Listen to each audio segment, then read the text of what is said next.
Hoje é segunda-feira, 20 de novembro, Dia da Consciência Negra, e pela primeira vez é feriado estadual em São Paulo. Aqui no Alto Tietê, a maioria das cidades realizaram uma programação voltada à conscientização e também ligadas aí ao movimento negro. E hoje aqui no nosso podcast a gente tem o prazer de trazer e conversar com o historiador Evaristo dos Santos Pinto. Evaristo, seja muito bem-vindo aqui no Portal da Região. Felicidade, feliz dia 20 de novembro para todos. 20 de novembro é o Natal para a gente, né? Então podemos trocar presente nessa segunda-feira, tá? E é isso aí. E Evaristo, eu queria que você contasse pra gente como que iniciou essa luta e qual que é a importância. Você já na sua abertura você já disse que é o Natal para vocês, que é uma data muito importante. E é isso mesmo? É isso mesmo. O 20 de novembro foi uma questão de luta e resistência, né? O movimento negro ele precisava provar para a sociedade brasileira que existia racismo no Brasil. Então a gente vai unificar uma luta a partir daqui de São Paulo a nível nacional. A ideia do 20 de novembro surge no Rio Grande do Sul. Por incrível que pareça, né? Por incrível que pareça. E aí o movimento negro acolhe essa data, né? Essa data é voltada para a questão da luta de Zumbi dos Palmares, porque Zumbi dos Palmares é um dos principais heróis brasileiros, na frente até de Tiradentes, né? E aí nós, dentro desse contexto histórico, nós percorremos todas as Américas e vimos que, inclusive nos Estados Unidos, se tinha homenagem ao Zumbi dos Palmares por causa de uma luta libertária que ele fez no Quilombo dos Palmares. E aí essa luta virou uma bandeira, um símbolo de resistência para nós. E nós fomos muito felizes com o 20 de novembro. E Evaristo, hoje, embora a gente... o Brasil tem na sua marca, tem na sua história a escravidão, toda essa luta de raça, uma luta racial mesmo. E mesmo depois da abolição, há mais de 100 anos atrás, as gerações ainda carregam em si ainda a discriminação. E é uma luta que ainda a gente vê no dia a dia. Diariamente a gente vê cenas de racismo, diariamente a gente vê cenas, infelizmente, que marcam isso, inclusive recorrente no futebol, né? A gente já falou sobre isso aqui no podcast, inclusive o caso do Vini Júnior, que a cada partida é marcada por essa questão, né? Como é que o movimento enxerga hoje a situação atual? Ainda é necessário luta, resistência e conscientização? Existe um conceito, um pensamento do próprio movimento negro e alguns teóricos que a questão do racismo no Brasil ela está institucionalizada, porque nós tivemos um processo de colonização perverso no Brasil.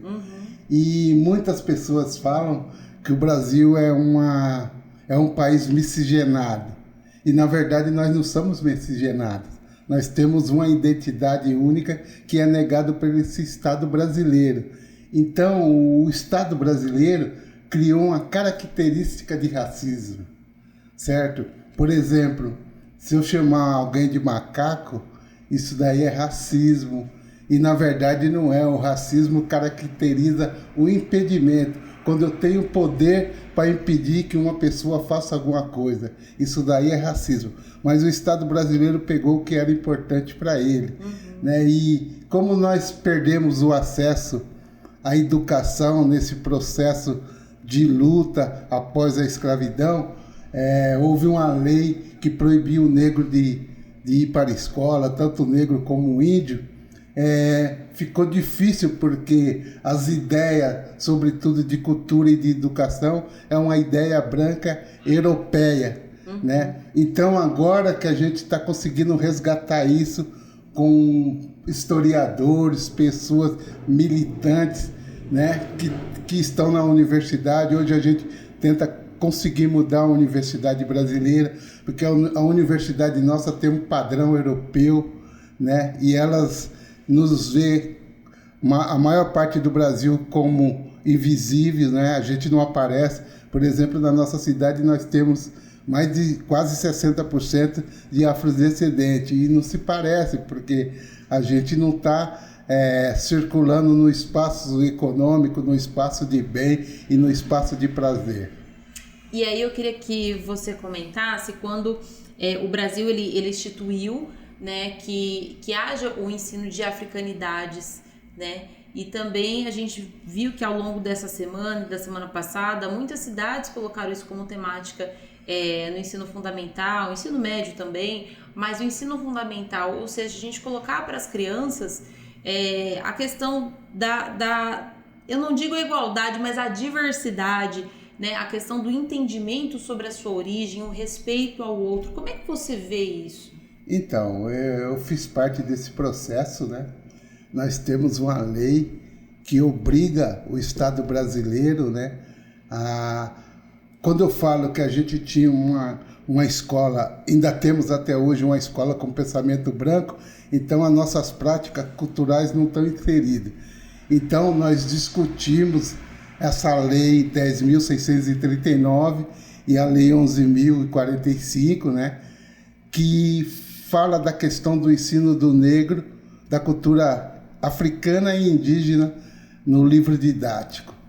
E essa lei questionou a LDB, que era o suporte na educação, né?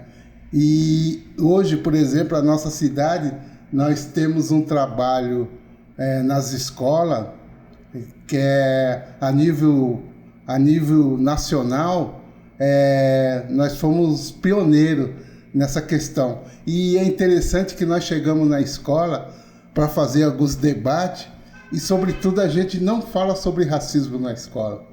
A gente fala sobre igualdade, entendeu? Aí a gente cria um conforto para as crianças, porque todo mundo se entende hoje que a escola está violenta, né? Mas não é a escola que é violenta. A escola é uma extensão dessa sociedade que nós vivemos. E para você chegar, sobretudo em crianças, você tem que estabelecer um diálogo. E esse diálogo é feito com a nossa cultura, entendeu? Nós estamos trabalhando sobretudo as nossas questões, algumas coisas que as crianças têm na sua casa, que tem vergonha de falar na escola.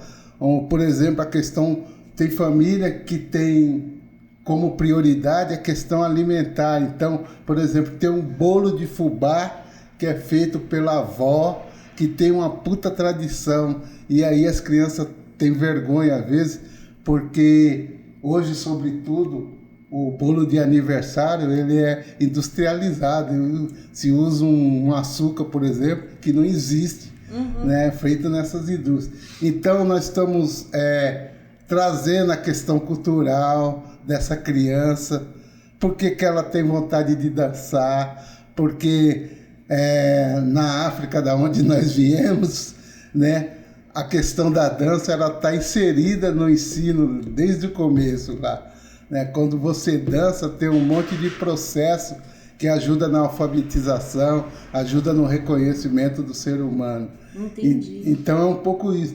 E a Lei 10.000, ela comporta isso, ela começou a tratar dessas relações, de uma questão de identidade no Brasil, porque, veja bem, existe uma carta do Pero Vaz Caminha, e eu sou historiador e eu gosto de falar isso, que ele vai mandar um censo para Portugal.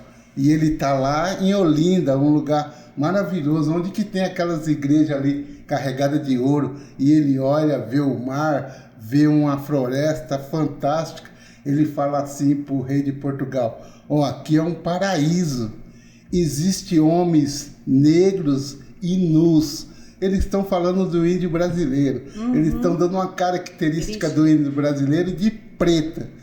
E aí nós temos uma questão que é bastante interessante. Quem veio colonizar o Brasil não foi o branco. O branco só vai chegar aqui no Brasil depois que Napoleão coloca todo mundo para correr da Europa. E aí chega esse português, que ele não é branco, porque Portugal foi dominado pelos mouros mais de 300 anos, e os portugueses são chamados de negritos na Europa, e aí vai juntar com nós, que somos africanos que estamos chegando, e com o dono da terra que está aqui, que não é branco, Essa é a composição do povo brasileiro. Não tem branco, Não né? tem branco. Não tem branco. Não tem branco. Legal até que tivesse, não tem. E o branco só vai chegar aqui correndo, com medo e com acesso a tudo. É isso que a gente tem que entender. Houve leis no passado que criminalizou o povo brasileiro, o povo indígena, o povo africano. Então a gente não tinha direito à terra, os imigrantes já vão chegar, sobretudo aqui em Ferraz de Vasconcelos. A primeira relação com o imigrante que o Brasil vai ter, ele quer clarear a raça, então ele vai trazer os alemães primeiro. Então os primeiros povos que chegam aqui são os alemães. E são os caras que vão restaurar a nossa cidade, toda essa região do leste, do Alto Tietê, né? Puxa, Evaristo, que panorama histórico interessante, porque quando a gente vai entender a história do Brasil, e eu tô falando, quando eu cursei o ensino médio e ensino fundamental, e a gente vai entender a história do Brasil, sempre é a colonização de Portugal, da Espanha, isso porque quando você vai no Nordeste a história é outra, né? Porque lá são outros povos, com outros... espanhóis que chegaram por lá. A gente tem a colonização dos holandeses, tem outros povos que participam disso, né? E isso é importante pra gente se entender. A nossa história ainda não consegue ser contada da maneira como foi passado mais quase 500 anos, né? E a gente ainda tem que recontar todos os dias. Todos os dias pra gente se entender. Sobretudo até o nome do Brasil. O pau-brasil nunca existiu. Brasil é o cara que vem aqui acabar com a floresta. Sobretudo, entendeu? Ele é um puta do empresário europeu que ele faz uma relação com o rei de Portugal, ele passa um pouco da fortuna dele pro rei de Portugal, aí ele vem pegar um pouco da floresta e ouro, né? Eles vêm junto com os bandeirantes, e esse cara chama Brasil. É para ele que vai dar do nome do Brasil. Não tem pau-brasil? Pau-brasil, não. Brasil é o cara que vai colonizar, ele é o dono que ele vai acabar com essa madeira vermelha, que os índios tinham um nome que chamava a madeira, entendeu? E aí é esse processo assustador. Porque uma vez que a história, ela desde lá atrás, ela não é contada tal qual foi, e até quem teve a oportunidade hoje, foi reaberto recentemente o Museu do Ipiranga, lá se você não tiver uma visita guiada para entender que nada daquilo é aquilo... Sim, e o Museu do Ipiranga é para você entender a Europa, não é para entender o Brasil. Começa pelos móveis que tem lá, entendeu? É verdade. Então é assustador. Então tem um monte de coisas aí bastante interessante. É igual no caso de vocês mulheres, né? Aí a gente fala, quem nasceu primeiro, o ovo ou a galinha? Então se fala que isso daí é bíblico, está na fé, que Deus tirou da costela do homem, que era Adão, uma parte e fez a mulher. A costela nossa, de nós homens, é o lugar que nós temos a carne mais ruim. Entendeu? E aí tem esse mito. Mas na verdade quem nasceu primeiro foi a mulher. Foi a mulher. E existe essa construção no Vaticano. Mas são livros que são proibidos. Sim. Entendeu? E aí, como é uma relação de poder, essa mulher ela vai ser submissa sempre. Sempre na Bíblia, sempre em todos os lugares. Então, junto com o movimento negro, também existe uma luta, né? Que as mulheres negras também fazem nesse processo, e elas se unem com todas as outras mulheres, as mulheres socialmente brancas, né? Para conseguir ter essa voz, né? Para conseguir essa voz. E aí nós temos uma característica bastante interessante no Brasil. Se você pegar a classe média brasileira, ela é toda estrangeira, é pelo sobrenome. E quando você vai relacionar, por exemplo, meu nome é Evaristo dos Santos, a minha família foi escravo que pertencia à igreja. Todos os santos pertencem à igreja. E depois, quando você vê os da Silva, o Ferreira, Andrade, Souza, é todos os nomes dos donos de escravo. Entendeu? Então é um processo bastante justo, porque quando a gente presta vestibular na USP, se eu tenho um processo de empate para desempatar no vestibular, os caras vão olhar meu sobrenome e vai falar, o Evaristo não vai, o Evaristo tem uma antecedência de escravo, né? Que ele fala, nem de escravizado eles falam, de escravo. Que loucura, né? E aí é um complicador. E Evaristo, quando a gente vê hoje, a gente estava comentando ali a questão das redes sociais, esse empoderamento das informações e as pessoas que estão hoje registrando os atos de racismo, quando você vê atos de discriminação, e aí a gente vê uma comoção midiática, né? Uma comoção das pessoas, né? O engajamento, não que 100% também vai ser na defesa da igualdade, outros vão apoiar quem cometeu esses atos aí de injúria racial, de racismo, enfim. Mas você acha que isso potencializa ou você acha que isso gera mais conflito? Como é que você enxerga quando chega esse ponto que você joga, vamos dizer assim, você joga para as redes, né? Sim. E você joga para a sociedade um fato. Sim, o conflito ele já está estabelecido há 500 anos atrás, quando o colonizador chegou aqui achando que a terra era dele e fazendo o que queria com os povos primitivos aqui, né? Mas a gente entende que o Estado brasileiro ele é muito cauteloso, entendeu? Quando ele fala assim sobre tudo, que eu posso ser um racismo, porque a turma fala racismo às avessas. Só quem pode ser racista é quem tem poder. Por exemplo, se eu chegasse aqui agora e quando eu tocasse a campainha para entrar, você falava assim para mim, olha, você não vai entrar porque esse óculos branco seu é muito feio. Aí você está exercendo poder sobre mim. Entendi. Aí eu não vou adentrar por causa dessa relação. Entendi. De poder. Aí sim existe o racismo, entendeu? Agora, por exemplo, a grande maioria, 90% da população brasileira não dá para ela ser racista, entendeu? Porque ela não tem poder de mudar nada. E aí o Estado, ele é oportuno, porque quando o Estado nega uma política de educação, por exemplo, veja bem, se eu tivesse 5 USP igual a da cidade universitária aqui no Brasil, eu resolvi o problema de educação na América Latina. Nossa. Mas aí eles criam só uma USP, e a USP começou como? Filho de fazendeiro não precisa prestar vestibular. A vaga dele está garantida. É um dos primeiros sistemas de cotas que existe, porque as pessoas ainda questionam a política de cotas, que antes de ontem, em Brasília, o Lula bateu o martelo, agora existe uma lei, você entendeu? Ela estava aí em vagância, porque havia uns experimentos que os estados podiam fazer. Então, hoje a política de cotas, sobretudo, ela está estabelecida no Brasil, e ela é importante porque, veja bem, eu demorei quase 30 anos para terminar o meu curso universitário, certo? E isso daí é um processo injusto, que eu entendo.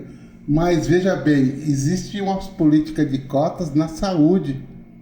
Por exemplo, se eu tenho miopia, eu vou prestar um concurso, eu tenho uma adesão de cotas para entrar nesse concurso. E, por exemplo, tem uma política, sobretudo, que começou aqui em Ferraz de Vasconcelos, mais ou menos em 1997, que virou uma política de saúde, chegou na Organização Mundial de Saúde, né? E eu estou falando da questão da anemia falciforme, né? Que a lei, ela acontece aqui em Ferraz de Vasconcelos e vira uma política a nível de América Latina, que pouca gente não sabe, que essa lei criou garantia no tratamento de anemia falciforme e dos remédios, das grandes medicações que existem a alto custo, né? Que foi uma política que aconteceu na nossa cidade, e a turma e o pessoal, o povo daqui não sabe. A vida a gente sabe sobre a questão da uva, certo? E não sabe disso. Outra coisa também que eu acho bastante importante falar, a discussão do bilhete único. Muita gente não sabe que o bilhete único é um serviço de saúde, né?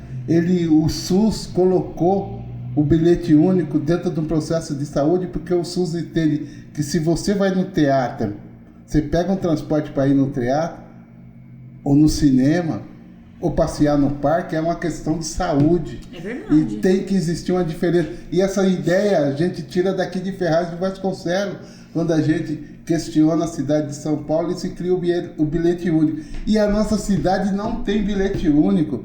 A passagem da nossa cidade ela é muito cara, R$ 5,30. Quem mora lá do outro lado, no Jardim Santo Antônio, ou lá para cima, para ir até o hospital, eles têm que pegar 2 conduções. Então são R$10,60. E isso é muito caro. Então tem algumas políticas que a gente conseguiu implantar, e sobretudo o movimento negro, né? Nós criamos uma política, sobretudo no fundão da Zona Leste, porque é interessante isso. A nossa cidade, ela faz fronteira para 2 grandes maiores bairros da América Latina. Itaim Paulista, ele tem 400 e poucos anos, ele é o bairro mais antigo que existe e tem uma população afrodescendente poderosíssima, e Guaianazes. E a nossa cidade, Ferraz de Vasconcelos, nós temos problemas que não são nossos, são da fronteira. Por exemplo, algumas coisas relacionadas às invasões, a maior parte das pessoas, 90% das pessoas que estão nas invasões de Ferraz de Vasconcelos, elas não são de Ferraz de Vasconcelos.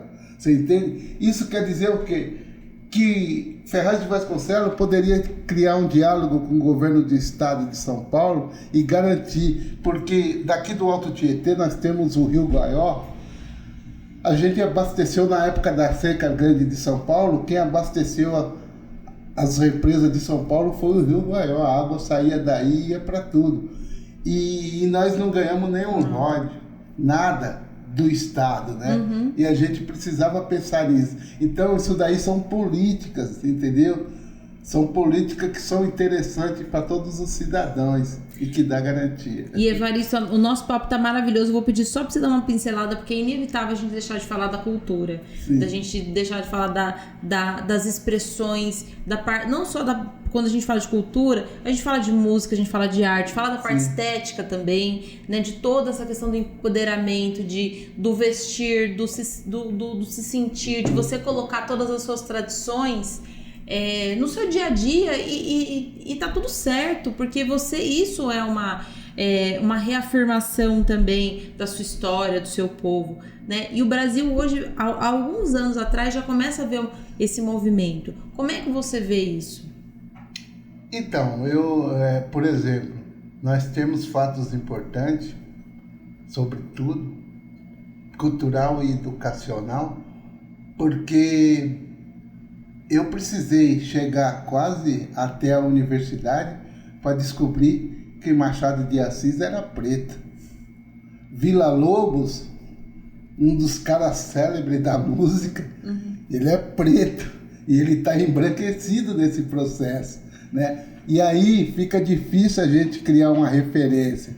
Por exemplo, nós tínhamos todo o processo de globalização, a Xuxa, que era a referência das crianças, né? E aí não existia um diálogo, porque todas as paquitas eram loiras. Então as jovens, as mulheres negras não tinham uma referência, né? Então quando chega, e foi uma luta do movimento negro isso, você pode ver que até há pouco tempos atrás você não via os japoneses na televisão. Então, quando a gente faz essa luta, a gente traz eles também nesse processo cultural. Porque nós temos uma cultura fortíssima e o mundo todo sabe disso. Por exemplo, uma das grandes eventos, da grande festa hoje na escola, sobretudo, é a festa do Halloween, que não tem nada a ver com a gente, que não tem nada. Aqui em Ferraz de Vasconcelos, nós tínhamos um grupo que veio da África em mais ou menos 1906, que ele dançava uma dança quase igual a dança Moçambique, entendeu? E se perdeu isso daí. Até mais ou menos 1997 nós tínhamos essa cultura que era linda aqui, que nós íamos para vários outros lugares, entendeu? E as pessoas têm vergonha. Eu faço parte do grupo que chama Corporidades Negras, que a gente usa todo o nosso corpo, a dança, para falar de todas as questões. para falar de educação, para falar de saúde, né? E eu acho que isso muda. E agora, nesse momento, a gente tem uma oportunidade, porque nós temos uma relação hoje, Ferraz de Vasconcelos, graças aos inícios do Conselho de Igualdade Racial, nós estamos fazendo alguns eventos junto com a Prefeitura, sobretudo o 20 de novembro, e esse projeto de cultura africana nas escolas. Ontem nós tivemos o lançamento desse evento na CPTM, na estação, e foi uma coisa maravilhosa, né? Depois nós fomos num vagão de trem até Suzano, dar uma volta com os alunos, e foi uma coisa fantástica. Então, as crianças, a juventude, ela começa a se ver, entendeu? Ela começa a se ver. Então isso daí muda o comportamento, entendeu? Verdade. Evaristo, a gente já está chegando aqui no final do nosso podcast. Eu só tenho que te agradecer, porque hoje isso foi mais que um bate-papo, foi uma aula que você deu pra gente, né? Eu posso terminar com uma poesia, então? Pode, com certeza. Terminar com uma poesia que todo mundo conhece aí, que eu gosto também, que é muito interessante. Quando vocês forem convidados para subir no adro da Fundação Casa de Jorge Amado e verem lá do alto uma fila de soldados que são quase todos negros, mas são quase todos negros mesmo, negrão, dando porrada na nuca de ladrões mulatos e outros quase brancos, tratados como os pretos, é para vocês perceberem que são quase todos pretos, ou quase pretos, são brancos, são pretos, são pobres. Mas você sabe como são tratados os pobres pretos. Pobres são como podre. E não importa se o olhar do mundo inteiro possa estar, por um segundo sequer, voltado para o largo, onde os escravos eram castigados. E hoje um batuque, com a pureza de meninos uniformizados de escola secundária em dia de parada. E a beleza épica de um novo povo em formação nos atrai, nos deslumbra e nos estimulam. Mas não importa nada, nem um traço do sobrado, nem a lente do Fantástico e nem um disco de Paul Simon. Ninguém é cidadão. E na TV, se você vê um deputado em pânico, mal dissimulado, diante de qualquer plano de educação que se pareça fácil e rápido e vai colocar em risco a democratização do ensino de primeiro grau, e se esse deputado for a favor da pena capital, o venerado cardeal disser que vê mais vida no feto do que no marginal. E quando você passar aquele sinal vermelho habitual, e quando vocês transarem sem camisinha e derem sua participação voluntária a bloqueio a Cuba, 111 presos indefesos, mas os presos são quase todos pretos, ou quase pretos. Eles são brancos, são pobres, mas não importa nada, porque ninguém é cidadão. O Haiti, ele é aqui, o Haiti não é aqui. Gilberto Gil Caetano para vocês, muito obrigado, feliz 20 de novembro a todos. Muito obrigado, e que encerramento, viu, Evaristo? Muito obrigado pela sua participação aqui com a gente. Eu que agradeço, parabéns. E para você que nos acompanhou nesse podcast, esse Pod da Região tão especial hoje de 20 de novembro, hoje foi realmente uma aula do historiador Evaristo Santos Pinto aqui de Ferraz de Vasconcelos, que contou pra gente um pouquinho sobre a nossa verdadeira história. Vale aí a reflexão para vocês e deixa aí esse lindo poema que ele acabou de declamar pra gente. Portal da Região, a notícia que você precisa.